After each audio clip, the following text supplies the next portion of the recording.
16호증하고 17호증에 다 1항으로 넘어가겠습니다. 증인이 포고령 초안 증인이 작성하셨다 그랬지 않습니까? 그죠? 네. 예. 그런데 피청구인 지시로 야간 통행 금지 부분을 삭제했다고 하셨죠. 예, 예. 피청구인이 포고령에서 나머지 부분 수정한 부분은 없습니까? 예, 없습니다. 예. 갑 35호증 중에 28쪽 쪽수는 모르겠습니다. 79년 포고문, 2017년 포고문 제시하겠습니다. 아까 그 참조하셨다는 2017년 개헌 문건에 들어 있는 겁니다. 1979년 그러니까 11.6 사태 때 개헌 포고문이에요. 이것도 네. 이때 한번 보셨죠? 예, 그렇습니다. 예, 그리고 2017년은 그것도 한번 보여주시죠. 이건 뭐 실제 상황은 아니고 이 개헌 문건 작성하면서 아마 참고용으로 작성이 된 것 같은데 이것도 보셨을 거고요. 네, 네. 여기 보면 두 건 다 야간 통행 금지 조항이 포함되어 있습니다. 예, 증인 맞습니다. 이거 보고 아마 초안에도 같은 내용 넣으셨던 네. 모양이죠. 네. 예. 방갈로 사망입니다. 그런데 증인이 작성한 이 사건 포고령 1항에는 아까 보셨듯이 국회와 지방의회, 정당의 활동과 정치적 결사, 집회 시위 등 일체의 정치 활동을 금한다라고 되어 있습니다. 네. 근데 이 국회의 정치 활동을 금지하는 포고령은 아까 앞에 보여드렸던 1979년 포고문이나 2017년 포고문은 물론이고 1961년 5.16 쿠데타 이후에 있었던 6번의 포고문 어디에도 등장하지 않습니다. 네. 증인 어떤 포고문을 보고 이 조항을 참조해서 넣은 겁니까? 그거는 혹시 그 보셨는지 모르겠는데요. 12.12 사태 이후, 그러니까 12.6 때 계엄이 선포됐지 않습니까? 네. 그러다가 이제 12.12 때 또 추가로 이제 네. 계엄이 되면서 네. 확대했습니다. 네. 5.18 계엄 말씀하시는 5.18 건가요? 전에 예. 5월 17일 날 했을 17일? 거예요. 예. 네. 그때 그게 포고령 10호가 나갔을 겁니다. 아마. 네. 그때 보면 거기에 모든 정치 활동을 금한다고 되어 있습니다. 알겠습니다. 예. 예. 근데 72년 10월 17일 10월 유신 계엄이 있었지 않습니까? 네네. 이때 포고문도 혹시 보셨어요? 그때 보긴 봤는데 제가 기억이 정확히 안 납니다. 어떤 예, 내용? 여기도 보면 네네. 모든 정치 활동 네. 목적의 집회 및 있었을 시위를 겁니다. 금한다는 예. 조항이 있어요. 맞습니다. 그 이것도 그렇고 아까 네. 80년 5월 네. 17일 계엄 예. 그 당시에 포고문을 보고 만든 거라 하셨죠. 그 80년 근데 그거는 그걸 보고 잠시만 제가 질문하겠습니다. 80년 비상계엄 확대 조치에 대해서 대법원이 그걸 어떻게 평가했는지는 혹시 알고 계십니까? 예? 80년 5월 17일의 비상계엄 확대 조치에 대해서 대법원이 그 조치를 어떻게 평가했는지는 알고 계시느냐고요. 네, 정확히 기억나지 않습니다. 네, 나중에 한번 확인해 보십시오. 우리 헌법하고 개헌법은 비상계엄 상황에서도 국회의 권한은 제한할 수 없는 것으로 규정하고 있습니다. 증인 포고문 초안 작성할 때 이런 사실은 알고 있었습니까? 국회 뭐라고? 계엄하더라도 국회의 권한은 제한할 수 없는 예, 것으로 예. 규정하고 예. 알고 있었어요? 네. 그런데 이런 1항을 넣으셨다는 거죠. 아, 그래서 알겠습니다. 국회에 피청구인도 이 1항 내용 보고 아무런 문제 제기를 안 했습니까? 대통령도. 네, 네. 그 특별한 언급은 없으셨습니다. 평소에도 부정선거 얘기를 많이 하셨나요? 피청구인이? 부정선거에 대해서는 관심을 많이 가지신 게 그중에 잠깐만 좀 말씀드리겠습니다. 아니 잠시만요. 제가 부정선거 증거가 너무 많다 이런 얘기도 하신 적이 있습니까? 예, 왜냐하면 그러면 실제로 이 사건 탄핵 청구 답변서에도 피청구인 측에서는 부정선거를 비상계엄 선포의 중요한 이유로 들고는 있습니다. 그런 것 같으면 계엄 선포 대국민 담화에서는 그 얘기가 왜 한마디도 없었죠? 왜 그러냐면요. 부정선거와 관련한 것은 의혹이 굉장히 많고 방금 우리 변호사님 말씀하신 대로 청구인 말씀하신 대로 의혹이 굉장히 국민적 의혹이 많고 여기서는 부정선거의 증거가 너무나 많다 이렇게 정보도 말씀하셨죠. 많죠. 많지만 아직까지 그것이 확인된 게 없습니다. 그래서 이것을 공식적으로 부정선거가 많다 이렇게 얘기할 수가 없기 때문에 알겠습니다. 담화문에는 안 넣었지만 네. 이런 어떤 국민적인 알겠습니다. 의혹을 해소하려면 반드시 실체 확인이 필요하다. 18항으로 그래서 실제로 넘어가겠습니다. 투입이 된 겁니다.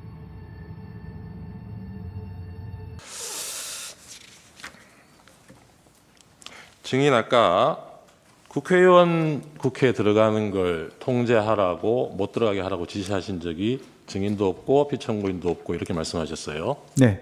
아까 증인은 그 국무회의 하다가 10시 반 되니까 그 합참 전투 통제실로 옮겨서 예. 지휘관회의 주재를 하시고 거기서 그러면 대통령 국민 담화하는 거는 TV로 보셨겠네요. 그렇습니다. 그 뒤로도 국회 앞 상황 같은 거 TV 화면으로 계속 보셨죠? 보고 계셨죠?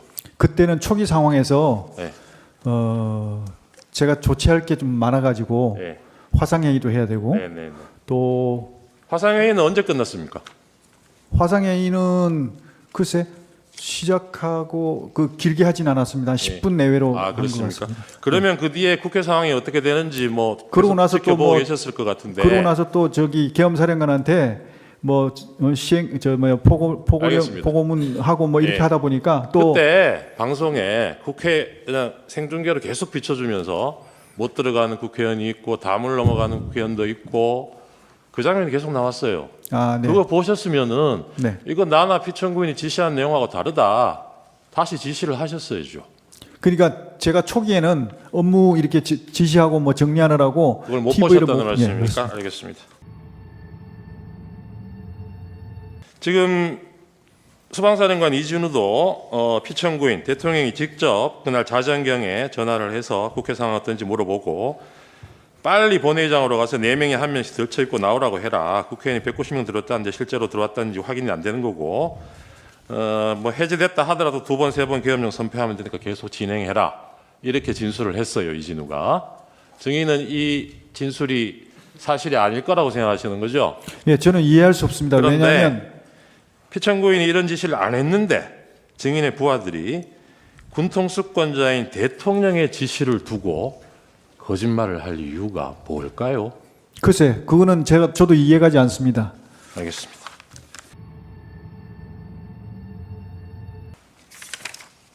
아까 추신문에서 의원들을 끌어내라고 한 것이 아니라 국회 안에 들어가 있던 요원들을 빼내라고 한 것이다. 이런 취지의 네. 답변을 하셨죠. 네, 이 본회의 의사당 안에는 들어가 있던 요원들이 있었습니까? 없었습니다. 없었죠. 그리고 의원들이 아니고 요원들일 것 같으면 이 군인들이라는 얘기잖아요. 그렇습니다. 그러면 그 철수하라고 그냥 말로 지시하면 되지 뭘 끌어냅니까? 그게 아니고요.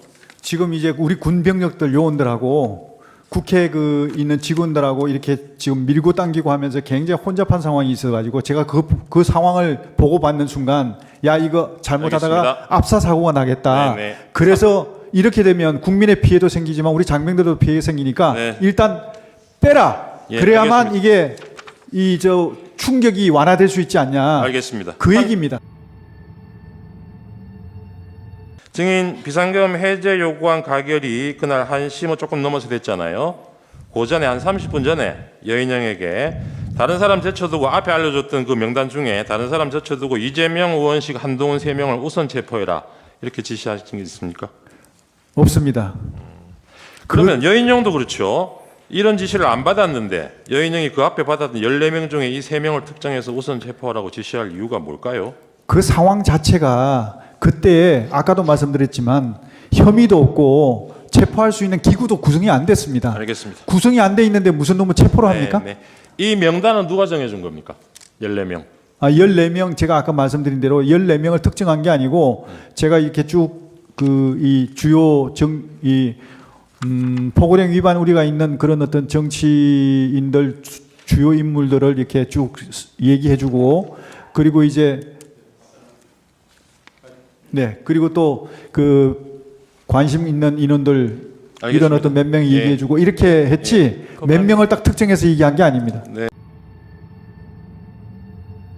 보통 지시 받을 때는 어떤 상황인지 잘 모르고 가셨는데 네. 국회 앞에 가서 보니까 거기서 차 안에서 지금 몇 시간 계셨다는 거잖아요. 보고 받으면서 네. 그렇게 몇 시간 동안 계셔 보니까 그게 어떤 상황이었어요? 그날 국회 상황이 무질서 상황이었다고 얘기하고 무질서 상황이었다. 네. 그거는 무질서 상황이기 때문에 군이 투입된 겁니까? 아니면 군이 가서 무질서 상황이 된 거예요? 제가 그 부분은 나중에 저희 재판 때는 제가 말씀드릴 수 있겠는데 여기서는 영향이 있을 것 같아서 말씀 안 드리겠습니다. 아까 처음에 6분 하세요. 6분 하세요. 예. 그 서울경찰청장하고 통화하셨다 그랬습니까? 예, 아닙니다. 서울지방경찰청장 서울지방 예. 통화하셨다 그랬죠. 그래서 무슨 상황인지 물어보셨다 그랬죠. 네, 그 부분도 제가 좀 답변 못 드리는 게 좀 서로 이견이 아니 그러니까 다른 것 같아요. 증인 입장을 물어보는 겁니다. 증인이 하셨다는 얘기가. 답변 드리지 않겠습니다. 그때 서울경찰청장이 무슨 상황이라고 물어봤으니까 뭐 대답이 있었을 거 아니에요. 뭐라 그러던가요? 답변 드리지 않겠습니다. 증인이 잘 모르고 가셨다던 그 임무를 네, 이 계엄 상황 종료될 때까지도 결국 모르고 오신 거예요.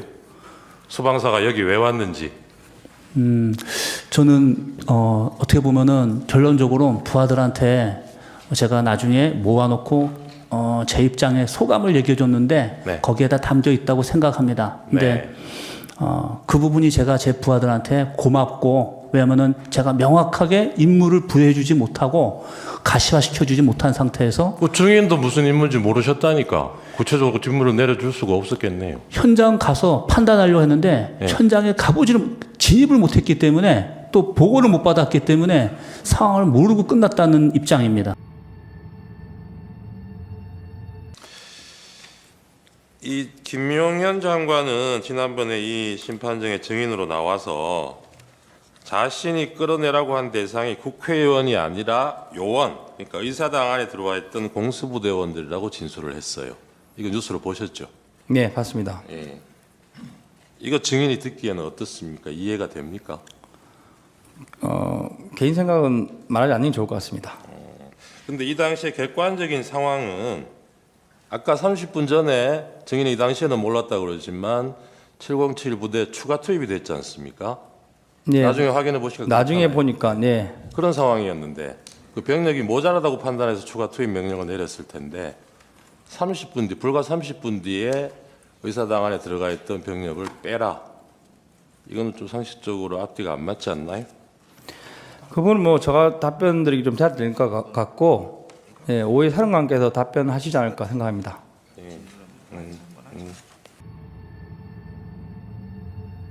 아까 그 단전 단수 적혀 있던 쪽지는 구체적으로 어디에 있었습니까? 대통령 집무실입니까? 여기 집무실에- 접견실입니까? 집무실, 네, 집무실에 어디에? 어디 위에 놓여 집무실 있어요? 대통령 탁자에 이렇게 대통령 탁자인가요? 아니면 이 원탁 위인가요? 원탁 말한 원탁 위에. 네. 그 단전 단수에 소방청장 문구도 있었습니까?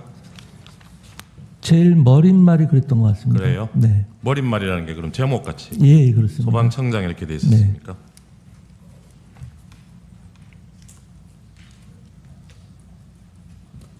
아까 저 표창구인 대리인 물으실 때는 이게 대통령이 이런 관련 지시를 했으면 2시간이나 있다가 이 소방청장한테 전화를 했겠느냐 그랬는데 실제로 전화한 시간은 계엄 선포되고 1시간 정도 뒤죠. 예, 계엄 11시 37 선포로부터는 예, 경이니까요. 그렇습니다. 그렇죠. 그 소방청장 통화하기 직전에 경찰청장하고도 통화하셨죠. 그렇습니다. 아까 거기에 적혀 있던 장소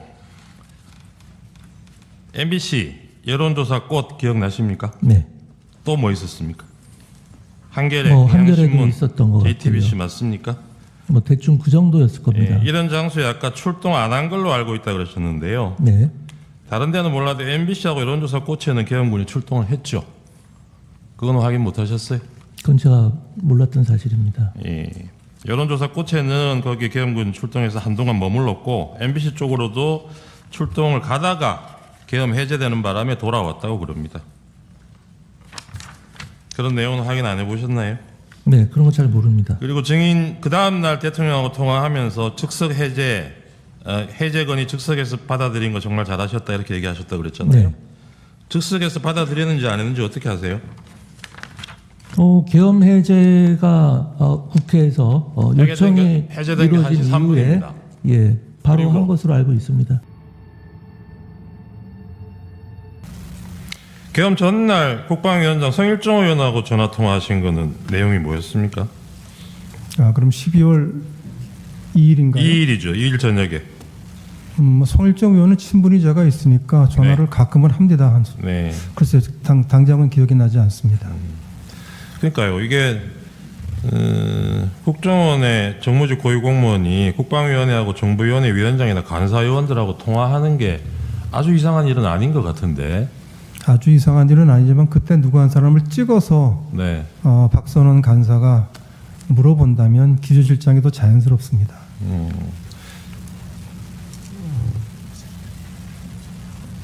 성일종 의원하고는 계엄 당일에도 정인이 통화하신 걸로 나오네요. 그거는 기억나세요? 사실은 잘 안 납니다. 안 나시죠? 뭐 그렇게 연락 주고받은 문자하고 이런 게 수상하다면 정인 통화 내역을 보면 계엄 전날인 12월 2일 날 대통령 영부인으로부터 문자를 2통 받아요. 그런 내역이 있습니다. 그리고 그날은 답장을 못하고 그 다음날 정인이 답장을 보냈어요. 그건 무슨 내용인지 기억나십니까? 글쎄요, 금방 기억이 잘 안 납니다. 그런 내용을 이 민감한 시기에 주고받았다는 걸로 누가 의심을 하면 어떻게 답변하시겠어요? 결국 뭐가 남아 있으면 그걸 보시면 판단이 되지 않을까 싶습니다. 예. 근데 지금 정인은 남아 있는 것도 없는데 의심을 하셨잖아요. 무슨 말씀이신지 잘 아까 질문을 이해하지 못했습니다. 그 야당 의원하고 1차장하고 이 무렵에 연락 주고받은 게 이상하다고 의심을 그러니까 하셨잖아요. 12월 3일 밤 12시가 넘어서 계엄과 관련해서 예. 야당 우리 정보위 간사가 연락을 한다면 제가 아니면 기조실장이 더 자연스러울 거라고 말씀드렸습니다. 그러니까요. 그렇게 접근을 하자면 계엄 전날, 당일날 영부인하고 문자 주고받은 거는 더 이상하지 않나요? 국정원장이 영부인하고 왜 문자 주고받습니까? 자주 있는 일은 아니었습니다. 예.